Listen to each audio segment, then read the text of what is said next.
एक 20-21 साल की बेहद खूबसूरत और जवान लड़की अपनी अधूरी ख्वाहिशों को और अपनी जवानी की दहलीज पर कदम रखते ही पैसा कमाने की धुन में कुछ इस कदर पागल हो जाती है, कुछ इस कदर बेचैन हो जाती है कि वो कुछ ऐसा करने लग जाती है जो कि खबर बन जाती है। और उसके साथ बाद में कुछ ऐसा हो जाता है जो कि आप सभी को हैरान और परेशान कर देगा।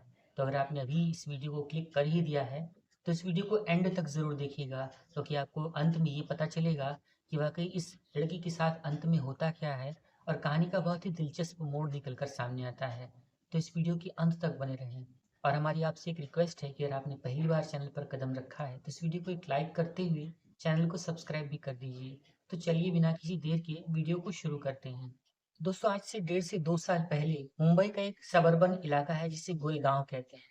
इसी गोरेगांव में एक बेहद खूबसूरत और जवान लड़की रहा करती थी। 20 से 21 साल की एक खूबसूरत नैन नक्श वाली एक जवान लड़की अपने परिवार के साथ रहती थी। इसके परिवार में इसके माता-पिता और एक छोटा भाई जिसकी उम्र करीब 14-15 साल के आसपास थी, और ये लड़की जिसका नाम सुनैना था, ये सब रहा करते थे। परिवार में पिताजी जो कि सिक्योरिटी गार्ड का काम करते थे, 10-12 हज़ार रुपये माहवार की तनख्वाह से अपने परिवार का खर्च किसी प्रकार से चला रहे थे। उनकी जो माँ थी वो एक हाउसवाइफ का काम करती थी और पार्ट टाइम में छोटे-मोटे काम भी कर लिया करती थी, और छोटा भाई पढ़ाई-लिखाई कर रहा था। और ये जो लड़की सुनैना थी वो पास के ही कॉलेज में ग्रेजुएशन की छात्रा थी। बचपन से ही अय्याशी के नए नए सपने देखा करती थी, लग्जरियस लाइफ जीना चाहती थी। एक रोज जब ये अपनी फ्रेंड के साथ जा रही होती है तो उसके हाथ में एक बहुत ही महंगा मोबाइल देखती है, जिसे देखकर वो उससे पूछती है कि तुमने ये मोबाइल कैसे लिया। क्योंकि ये सुनैना जानती थी कि उसकी सहेली भी उसी की क्लास से आती है और इतने ज़्यादा पैसे वो कमाती नहीं है, ना ही उसके घर की आर्थिक स्थिति इतनी अच्छी है। इसके जवाब में सुनैना की वो सहेली ये कहती है कि ठीक है, मैं तुम्हें फिर कभी बता दूंगी। इसके बाद एक बार फिर से जब सुनैना उसके पास एक महंगे कपड़े की ड्रेस दिखती है और हाथ में महंगा मोबाइल दिखती है तो परेशान हो जाती है। इस बार वो उससे तय कर लेती है कि उससे पूछ कर रहेगी, और सुनैना अपनी फ्रेंड से दबाव डालते हुए पूछती है कि तुम मुझे बताओ कि आज तुम कैसे इतने महंगे शौक को पूरा कर रही हो। तो उसके जवाब में उसकी सहेली कहती है कि मैं कुछ ऐसा काम करती हूँ जिससे तुम भी महीने के हजारों और लाखों रुपए महीने के कमा सकती हो, और इस काम में कोई इन्वेस्टमेंट भी नहीं लगती है और फायदा ही फायदा होता है। पहली बात सुनकर ही सुनैना इस बात को चौंक जाती है और वो कहती है कि मुझे भी ऐसा ही काम करना है, मुझे भी सिखाओ। और उसके बाद सुनैना की वो सहेली सुनैना से कहती है कि ठीक है, अगर तुम भी ये काम करना चाहती हो, अपनी ज़िंदगी के मज़े लूटना चाहती हो, शौक पूरे करना चाहती हो, तो अगले दिन इस कॉलेज के ओवर होने के बाद मुझसे बाहर मिलना। तो ऐसा कहकर ये दोनों अपने-अपने घर चली जाती हैं।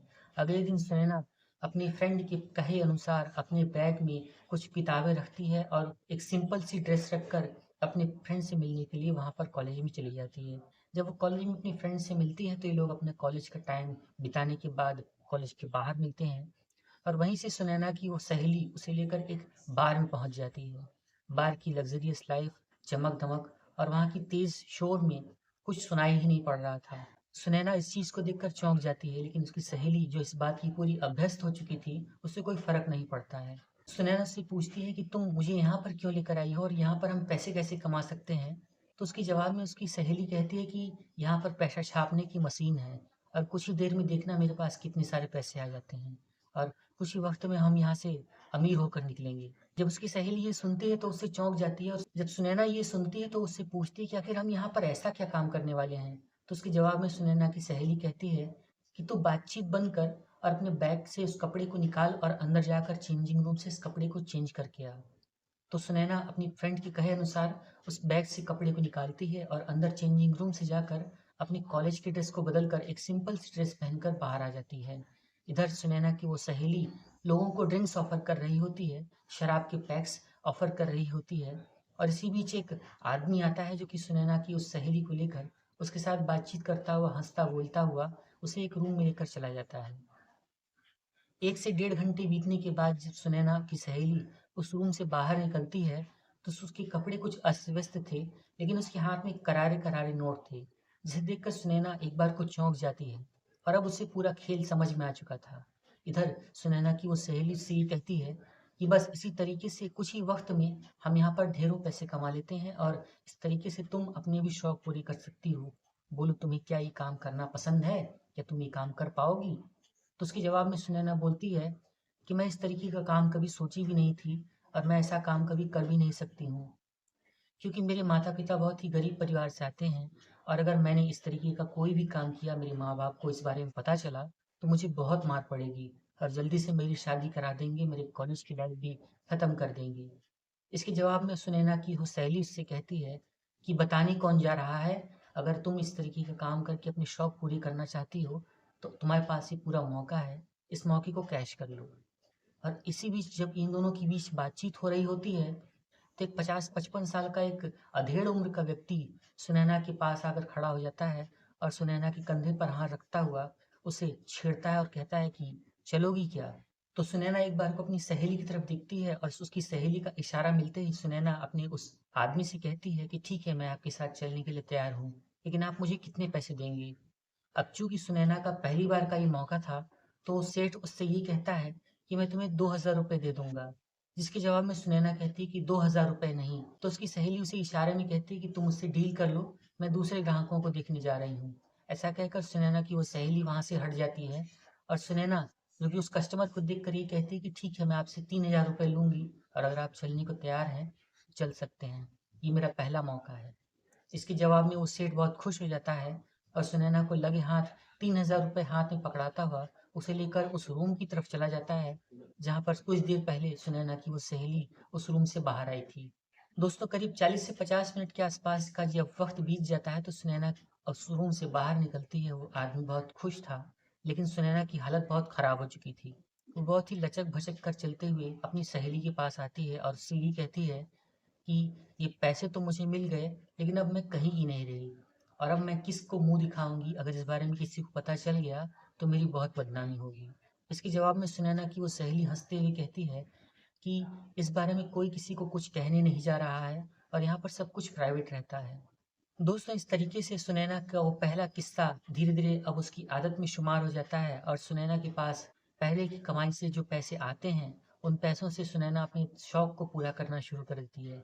महंगे मोबाइल फोन्स, महंगी लिपस्टिक्स, महंगे शौक और महंगी ड्रेसेस खरीदते हुए महंगी सैंडल्स का ये सफ़र अब महंगी गाड़ियों तक बदलने लगता है। और इधर सुनैना के पास देखते देखते अब एक गाड़ी भी आ जाती है और अब वो उस गाड़ी में आया जाया करती थी। माँ बाप इस बात को देखकर हैरान और परेशान हुआ करते थे। उन्हें समझ नहीं आ रहा था कि उनकी बेटी सुनैना जो कि इतनी कम उम्र की है, ऐसा कौन सा काम कर रही है कि उसके पास इतने महंगे महंगे गिफ्ट्स आते हैं, इतनी महंगी गाड़ियों में वो घूम रही है, खुद की उसने गाड़ी ले ली है, महंगे मोबाइल फ़ोन का यूज़ कर रही है और उसके शौक इतने ज़्यादा बढ़ गए हैं कि वो पैसे अपने हाथ में रख कर उड़ा देती है। यही नहीं, उसके आने और जाने का समय भी अब फिक्स नहीं रह गया था और कॉलेज की लाइफ से भी उसे अब ज़्यादा मतलब नहीं रह गया था। सुनैना के माँ-बाप को इस बारे में शंका तो होती थी, लेकिन जब भी वो कुछ पूछते थे तो सुनैना साफ-साफ मना कर देती थी और अपने माँ-बाप के कहने में नहीं रहा करती थी। अब सुनैना इस धंधे में इस तरीके से फेमस और इस तरीके से मशहूर हो चुकी थी कि वो अपने पर्सनल नंबर्स भी उन लोगों को, उन कस्टमर्स को देना शुरू कर देती है। इसी बीच एक रोज़ एक लड़का सुनैना के नंबर पर कॉल करता है और सुनैना को अपने साथ एक होटल में बुला लेता है। इधर सुनैना अपने उस कस्टमर के पास मिलने के लिए उस होटल में जाती है तो वो देखती है कि एक बांका गबरू जवान लड़का है जो कि उस होटल में उसके साथ टाइम स्पेंड करना चाहता है। इसके बाद दोनों उस होटल रूम में जाते हैं और होटल रूम में वो सब कुछ कर रहे होते हैं जिसके बारे में इस समय आप सभी समझ रहे हैं। इसके बाद अचानक से उस होटल रूम में एक रेड पड़ जाती है। दरअसल ये रेड थी एक पुलिस की रेड और उसके बारे में किसी मुखबिर ने पुलिस को सूचना दे दी थी। तत्काल उस होटल में जब रेड पड़ती है तो उस रेड में सुनैना और उसका वो जो कस्टमर था वो दोनों भी पकड़े जाते हैं। सुनैना की ज़िंदगी में पहली बार इस तरीके का वाक़या हुआ था, जब पहली बार किसी पुलिस की रेड में सुनैना पकड़ी गई थी। सुनैना रोती है, गिड़गिड़ाती है, इधर वो लड़का भी अपनी जान बचाने के चक्कर में पड़ा होता है और पुलिस को बराबर ऑफ़र दे रहा होता है कि आप इतने पैसे ले लीजिए और मुझे छोड़ दीजिए। मैं पहली बार आया हूँ, मुझसे गलती हो गई और तमाम तरीके से वो बहाने बनाना शुरू कर देता है। लेकिन सुनैना जो कि इस धंधे में बहुत पहले से ही खेल कूद चुकी थी, खेली-खाई लड़की थी, उसे इस धंधे के बारे में कुछ पता नहीं था कि अब क्या करना है। इधर सुनैना और उस लड़के को गिरफ्तार किया जाता है और उन सभी लोगों के साथ ले जाकर लॉकअप में बंद कर दिया जाता है। इधर अब पुलिस उन सभी का नाम, पता और एड्रेस और आधार कार्ड के आधार पर सभी के घर वालों को बुलाना शुरू करती है और उनकी करतूतों के बारे में बताना शुरू करती है। दोस्तों, इसके बाद सुनैना के माता-पिता को भी कॉल किया जाता है। सुनैना के घर का पता लेकर उसके घर वालों को बुलाया जाता है। इधर जब सुनैना के घर वाले सुनते हैं, तो भागे-भागे पुलिस स्टेशन में आते हैं और पुलिस स्टेशन में आकर अपनी बेटी की पहचान करते हैं, तस्दीक करते हैं, जो कि उन अपराधियों के साथ, उन सेक्स रैकेट की उन लड़कियों के साथ खड़ी थी, उन दलालों के साथ खड़ी थी, जो कि कभी भी माँ-बाप ने सोचा भी नहीं था। दोस्तों, इसके बाद बाप, जो कि सिक्योरिटी गार्ड का काम करता था, वो अपनी बेटी को बचाने के लिए रोता है, गिड़गिड़ाता है। वो उनसे ये कहता है कि मेरी बेटी से गलती हो गई, शायद आपसे ही कोई गलतफ़हमी हो गई होगी। मेरी बेटी ऐसा कभी कुछ कर ही नहीं सकती है। वो एक ऑफ़िस में जॉब करती है, उसके पास मॉडलिंग के ऑफ़र्स आते हैं, लेकिन वो इस धंधे में कैसे फँस गई, आपको कोई गलतफ़हमी हुई होगी। लेकिन पुलिस वालों ने बाकायदा एक रेड की थी और उस रेड में सभी लोगों को पकड़ा गया था। उसके बाद पुलिस उन सभी के बारे में बताती है, इस लड़की की पहचान कराती है, उस लड़की को दिखवाती है। उसके बाद पुलिस सुनैना को पकड़कर सामने पेश करती है, उसके सामने सारा सच कबूल करवाया जाता है। माँ-बाप के सामने शर्मसार सुनैना अपनी सच्चाई को कबूल करती है और माँ-बाप माफ़ी माँगते हैं। दोबारा एक लिखित शपथ पत्र भरते हैं और ये कहते हैं कि दोबारा हमारी बेटी इस तरीके का कोई भी काम नहीं करेगी। और माफ़ी माँग कर, राज़ीनामा लिखकर और शपथ पत्र भरकर वो लोग अपनी बेटी को लेकर घर पर आते हैं। घर आते ही माँ अपनी बेटी सुनैना की ज़बरदस्त खातिरदारी करती है। उसका मोबाइल फ़ोन छीन लिया जाता है, उसे एक कमरे में बंद कर दिया जाता है और अब उसके घर से बाहर निकलने पर सख्त पाबंदी लगा दी गई थी। दोस्तों, वक्त गुजरने लगता है। धीरे धीरे सुनैना, जो कि इस धंधे में रच बस चुकी थी, उसके पास कस्टमर्स के फ़ोन आते थे, लेकिन माँ कभी अटेंड नहीं करती थी। और अब सुनैना के माँ बाप ये सोचते हैं कि हमारी बेटी के हाथ पीले करके जल्दी से उसे इस जगह से हटा दिया जाए, वरना एक बार फिर से सुनैना ऐसा ही कुछ करेगी जो हमारी छवि को बर्बाद कर देगा। इसके बाद सुनैना के माँ बाप उसका एक रिश्ता एक लड़के से कर देते हैं। वो लड़का दिखने में बेहद मेहनती था, बहुत खूबसूरत था, लेकिन उसके पास कमाई के ज़्यादा साधन नहीं थे। वो खेती मजदूरी का काम करता था। ऐसा देखकर सुनैना के हाथ उस लड़के के साथ पीले कर दिए जाते हैं। सुनैना उस लड़के के साथ अपने ससुराल चली जाती है। कुछ वक्त तक तो ससुराल में वो ठीक से रहती है, अच्छे से काम करती है, अपने पति की सारी बातें मानती है। लेकिन एक बार फिर से जब उसके पास उसका पुराना मोबाइल उसे हाथ लगता है और अपने घर पर आकर वो मोबाइल पा जाती है, तो एक बार फिर से एक्स्ट्रा पैसे कमाने की आस में, उस लग्ज़रियस लाइफ़ को जीने की तलाश में, एक बार फिर से वो उन लोगों के पास कॉन्टैक्ट करना शुरू कर देती है, जिनकी कॉन्टैक्ट उसने बहुत पहले ही छोड़ दिए थे। एक बार फिर से सुनैना वही काम करने लगती है और अब सुनैना अपने आस-पास के गाँव में आस-पास के लड़कों को भी रिझाकर उनसे पैसे वसूला करती थी, उनसे सेक्स किया करती थी। इस तरीके से जब कुछ वक्त गुजरने लगता है, तो एक रोज सुनैना के ससुराल में जिस व्यक्ति के साथ सुनैना ने संबंध बनाए थे, वो व्यक्ति सुनैना से किसी बात से चिढ़ खाकर उसके पति को सारा किस्सा बता देता है। इसके बाद जब सुनैना का पति विवेक ये सुनता है कि उसकी पत्नी इस तरीके की है, इस तरीके का काम कर रही है और आसपास के लोगों के साथ संबंध बना रही है, तो अपनी पत्नी को मारता है, पीटता है, समझाता है, लेकिन किसी भी प्रकार से उसकी पत्नी सुधरती नहीं है। अंत में आज ही जाकर उसका पति अपनी पत्नी सुनैना को छोड़ देता है और एक बार फिर से सुनैना रोते गिड़गिड़ाते हुए अपने घर की तरफ पहुंच जाती है। इधर माँ-बाप, जो कि अपनी बच्ची की हर गलती को माफ़ करते हैं, हर जुर्म को स्वीकार करते हुए उसे एक बार फिर से समझाने का और एक बार फिर से सही रास्ते पर लाने का प्रयास करते हैं। सुनैना को फिर से समझाते हैं, लेकिन सुनैना, जो कि सुधरने का नाम नहीं लेती है और अपने पति के छोड़े जाने पर वो अपने माँ-बाप के घर पर आकर रहने लगती है। और इधर सुनैना के माँ-बाप, जो कि अपनी बेटी के छोड़े जाने पर बहुत दुखी थे, अपनी बेटी के इस चरित्र पर बहुत परेशान और हैरान थे, वो अपनी बेटी को समझाते हैं, उसे एक बार फिर से किसी इस कॉलेज में एडमिशन दिलवाते हैं। और एक रोज़ सुनैना के माँ-बाप जब सुनैना के पास एक बार फिर से कुछ ऐसा कॉन्टैक्ट देखते हैं, सुनैना के माँ-बाप उसे समझाते हुए ये कहते हैं कि बेटी, अब अगर तुमने इस तरीके का कोई भी काम किया, तो हमारे पास मरने के सिवा कोई रास्ता नहीं बचेगा। इस चीज़ को याद रखना, क्योंकि तुमने हमारी इतनी ज़्यादा बदनामी करा दी है कि हम किसी को मुँह दिखाने के लायक नहीं रहे। ऐसा सुनकर सुनैना डर जाती है और वो कसम खा लेती है कि अपनी ज़िंदगी को एक नए सिरे से शुरू करेगी और अपनी ज़िंदगी को एक बार फिर से एक नया मौका देगी। बस इसके बाद सुनैना अपनी पढ़ाई में जुट जाती है। पास ही के कॉलेज में पढ़ाई करते हुए वो एक स्कूल में एडमिशन लेती है और वहाँ पर बच्चों को पढ़ाना शुरू कर देती है और धीरे-धीरे करके सुनैना अपनी ज़िंदगी को एक सही रास्ते पर लेकर आती है। इधर सुनैना के माँ-बाप अब अपनी बेटी के इस बदले हुए रवैये से बहुत खुश रहते हैं और अपनी बेटी की शादी एक दूसरे घर में कर देते हैं, जहाँ पर उसके अतीत की पुरानी यादें उससे बिसर चुकी थीं। भविष्य का एक नया सूरज उसकी ज़िंदगी में दस्तक दे चुका था और ज़िंदगी एक नए सिरे से बाहें पसारे उसका इंतज़ार कर रही थी। तो दोस्तों, इस पूरी सच्ची घटना को सुनाने का उद्देश्य किसी का भी दिल दुखाना, किसी का भी अपमान करना, किसी को भी प्रताड़ित करना बिल्कुल भी नहीं है।